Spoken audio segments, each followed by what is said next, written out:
উত্থান সম্ভাবনের ভয়ঙ্কর রূপ সুনামগঞ্জবাসী দেখতেছে। বন্যার প্রভাবে সারা শহর তলিয়ে গেছে। ঠিক দাঁড়ানোর জায়গা নেই কোথাও। সারা শহর পানিতে নিমজ্জিত।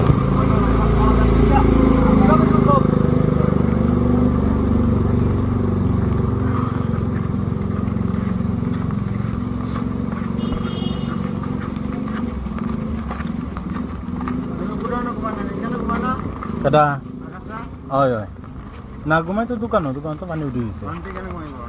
এখন দেখি কিতা অবস্থা পানি করতে আগে বুঝিলাই না আকাশেরা বাসাত রাখছিলাম দেখো ফোন দিয়ে কয়। আচ্ছা আমি দিলাম ফোন।